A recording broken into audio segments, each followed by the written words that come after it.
Kharif season ప్రారంభమైన El Niño ప్రభావంతో వర్షాలు తగ్గుముఖం పట్టడంతో జలాశయాలు నీటి ఎద్దను ఎదుర్కొంటున్నాయి. ఏ పంటలు సాగు చేయాలో తెలియక ఉమ్మడి కరీంనగర్ జిల్లా రైతులు సతమతమవుతున్నారు. ప్రత్యామ్నాయ పంటలు సాగు చేయాలని ప్రభుత్వం సూచిస్తున్న అన్నదాతలు మొగ్గు చూపడం లేదు. వరి పండే నేలలో ఇతర పంటలు సాగయ్యే అవకాశం లేదని కర్షకులు ఆవేదన వ్యక్తం చేస్తున్నారు. వర్షాభావ పరిస్థితుల దృష్ట్యా ఆరుతడి పంటలు సాగు చేయాలని జిల్లా వ్యవసాయ శాఖ అధికారులు కోరుతున్నారు. ప్రతికూల వాతావరణ పరిస్థితులతో ఉమ్మడి కరీంనగర్ జిల్లాలో వానాకాలం సాగు సందిగ్ధంలో పడింది. ఉమ్మడి జిల్లాలో 12.5 లక్షల సాగు విస్తీర్ణం ఉండగా ఖరీఫ్ సీజన్ ప్రారంభం నాటికి 2 లక్షల ఎకరాలు సాగు చేయాల్సి ఉంది. అందుకు భిన్నంగా కరీంనగర్ జిల్లాలో 9, పెద్దపల్లి జిల్లాలో 6, జగిత్యాల జిల్లాలో 5, రాజన్న సిరిసిల్ల జిల్లాలో 10% సాగైంది. జలాశయాల్లో నీటి నిల్వలు సరిపడా లేకపోవడంతో వరి సాగుకు నీరందే పరిస్థితి లేదు.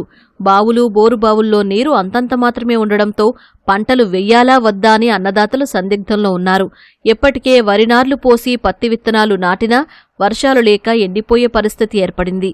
వర్షాభావ పరిస్థితుల దృష్ట్యా ఆరుతడి పంటలు వెయ్యాలని వ్యవసాయ శాఖ అధికారులు సూచిస్తున్నా రైతుల్లో స్పందన లేదు. వరి సాగు చేసిన భూముల్లో ముఖ్యంగా నల్లరేగడి నేలల్లో ఇతర పంటల సాగుకు యోగ్యం కాదని రైతులు చెబుతున్నారు. సన్న రకాల వరి పండించేందుకు కర్షకులు మొగ్గు చూపుతున్నారు. ప్రభుత్వం ఏమో సన్న రకాల ధాన్యాలు పెట్టాలి, ప్రత్యామ్నాయ పంటలు వేసుకోవాలని చెప్తా ఉన్నప్పుడు కొన్ని ఏరియాలలో సాధ్యం కాకపోతుంది. ఈ సన్నాలు పోసుకోమన్నారు కానీ ఈ సన్నాలు ఈ టైంకు పోసే టైం అయిపోయింది ఆల్మోస్ట్. అంటే ఇప్పుడు పోస్తే మనకు అప్పటికి పంట మీద ఇబ్బంది అవుతుంది, వాటర్ కూడా లేవు.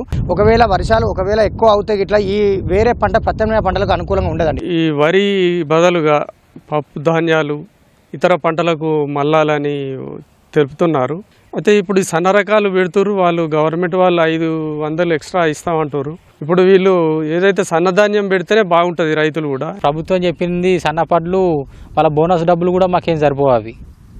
ఎందుకంటే దీనిలో 15 క్వింటాలకు మించి ఇలా దిగుబడి రాదు. ఎర్ర నెలల్లో వస్తాయి కానీ ఈ రాగడి భూములలో రాదు. వరి తర్వాత అధికంగా పత్తిని రైతులు సాగు చేసేవారు. 2 లక్షల సాధారణ సాగు విస్తీర్ణానికి ప్రస్తుతం 1 లక్ష ఎకరాల్లో వేశారు. భవిష్యత్తులో వర్షాభావ పరిస్థితులు తీవ్రమైతే రైతులు నష్టపోయే అవకాశం ఉందని అధికారులు చెబుతున్నారు.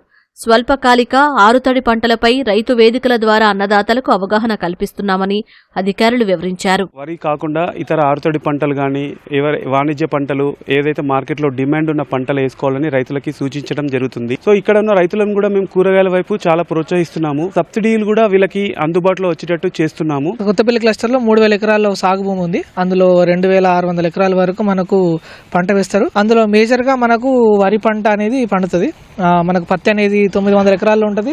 తక్కినంత వరి పంట ఉంటుంది. మేజర్గా ఆడతాడి పంటలు లాంటివి వేసుకోవడానికి మేము కూడా చెప్తా ఉన్నాం. వర్షాభావ పరిస్థితులు ఉండడం వల్ల వరి బదులుగా మనము పప్పు దినుసుల పంటలు, నూనె దినుసుల పంటలు, లేకపోతే చిరుధాన్యాలు, జొన్న, రాగి, సజ్జ ఇలాంటి పంటలు సాగు చేసుకోవాల్సిందిగా సూచించడం జరుగుతుంది. ముఖ్యంగా ఏంటంటే గవర్నమెంట్ ప్రమోట్ చేస్తున్న WGL 44 కానీ, KNM 7715 కానీ, తర్వాత తెలంగాణ సోనా ఇలాంటి విత్తనాలన్నీ కూడా మనం అందుబాటులో పెట్టడం జరిగింది. ఇక మీదట నారు పోసుకునే రైతులు ముఖ్యంగా ఈ స్వల్పకాలిక వరి సన్న రకాలు మాత్రమే సాగు చేసుకోవాల్సిందిగా సూచించడం జరుగుతుంది.